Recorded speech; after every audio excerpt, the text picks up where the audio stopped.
Bem, em termos de mercado, nós temos observado esse derretimento dos preços externos causado principalmente pelos efeitos dos fundamentos de Índia, Tailândia e União Europeia. Ontem o preço em Nova York chegou a 11,21 cents por libra-peso, que é o preço para a condição FOB, uma queda de 43 pontos, hoje continua caindo. E a tela de julho de 18 também caiu ontem 47 pontos, fechando em 11,40 cents por libra-peso. O preço do açúcar branco em Londres também caiu 13,2 dólares por tonelada para 329,2 dólares, o que também levou a um enfraquecimento do prêmio do branco para 82,06 dólares por tonelada, uma baixa de 4,3%. Em termos relativos, portanto, para Nova York a 11,21 no primeiro futuro de maio, o VHP de Santos está pagando 11,71 cents por libra-peso, FOB, e os preços internos convertidos em açúcar cru de exportação, na condição FOB equivalente, para uma usina típica localizada em Ribeirão Preto, o preço do açúcar está hoje pagando 13,97 cents por libra-peso, o anidro 14,68 e o hidratado 13,64. Portanto, uma realidade de preços bem menores, tanto para açúcar quanto para etanol. Vamos lembrar que no começo do ano os preços do etanol estavam aí da ordem de 17,76 a 17,8 cents por libra-peso, tanto para o anidro quanto para o hidratado, e com o início da safra na região Centro-Sul esses preços caíram e chegaram nesses níveis que eu mencionei. O que está gerando, o que justifica esse comportamento todo? Bem, a produção de açúcar na Índia, na safra 17-18, até o dia 18 de abril, atingiu 30,4 milhões de toneladas e tudo indica que ela caminha na direção de algo próximo de 32 milhões de toneladas nessa safra, com uma área cultivada em 17-18 de 4,9 milhões de hectares. E a pergunta é, para onde é que vai essa produção em 18-19? Tudo indica que a área cultivada passa de 4,9 para 5,1 milhões de hectares, porque os preços internos da cana-de-açúcar continuam remuneradores. Esse é um preço fixado pelo governo, no nível de 230 rúpias por quintal é 100 quilos, o que equivale aproximadamente a 40 dólares por tonelada. Esses preços estimulam a produção de cana, eles estão desconectados da realidade de preço do açúcar, tanto interno na Índia quanto do preço internacional. O preço interno na Índia, segundo a nossa estimativa da Datagro, está 145 dólares por tonelada acima do preço internacional. Essa desconexão entre o preço do açúcar e da cana faz com que as usinas tenham dificuldades de pagar o preço da cana fixado pelo governo, e aí o governo então cogita estabelecimento de subsídios para que as usinas possam fazer o pagamento da cana. O governo da Índia também fixou uma cota compulsória de exportação de 2 milhões de toneladas e no estado de Maharashtra, inclusive, está se discutindo nesse momento o estabelecimento de subsídios para a exportação de açúcar da ordem de 5 mil rúpias por tonelada, o que corresponde aí a cerca de 75, 76 dólares por tonelada, praticamente um pouco mais da metade dessa diferença de preço entre o preço doméstico e o preço de exportação.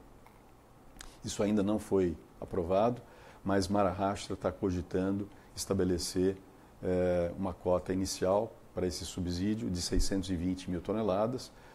Tudo indica que é um começo, eles estão testando essa política, e porque o diferencial, o superávit de produção de açúcar esse ano é de 6,3 milhões de toneladas no balanço oferta e demanda da Índia de 17 e 18. O prêmio do branco está correndo por fora e ele se valorizou nessas últimas semanas, valorizou 18%, só agora que deu uma recuada. E esse elevado prêmio do branco já estimula a Tailândia a converter parte da sua produção de VHP em branco. E a produção da Tailândia também está em alta. No ano passado, a Tailândia produziu 10,3 milhões de toneladas. Esse ano caminha na direção de 14,5 milhões de toneladas de açúcar cru equivalente, com uma moagem de cana que se aproxima de 130 milhões de toneladas de cana. Um crescimento também muito expressivo, refletindo os efeitos positivos das chuvas, tanto na Índia quanto na Tailândia, em 2017.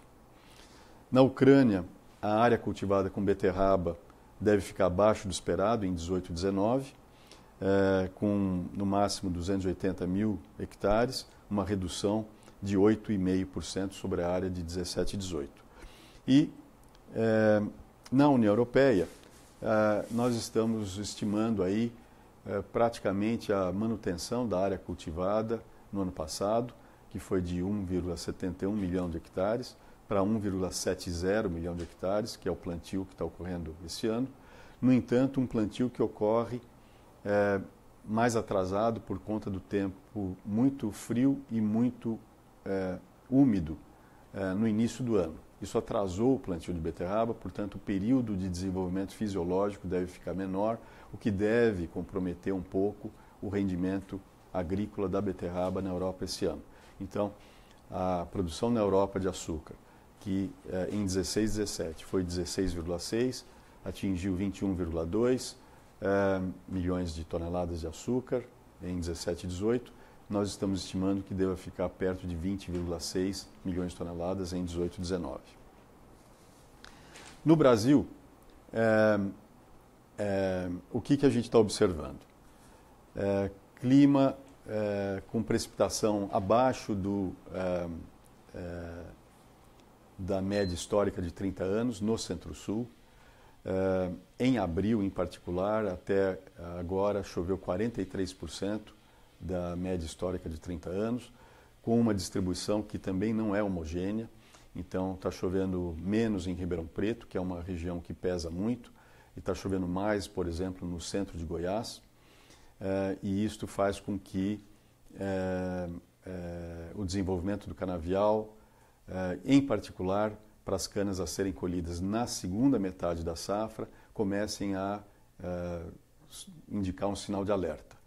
Além disso, por deficiência de trato cultural, no ano passado, a gente está observando, além de canas encarreteladas por uma falta de precipitação, por conta das chuvas menores no terceiro trimestre de 2017, as chuvas abaixo da média agora em fevereiro, março e abril, também maior infestação de mato por trato cultural deficiente, maior infestação de peste, com broca superando 3% de infestação, que é o nível de controle, portanto, uma safra difícil na região Centro-Sul.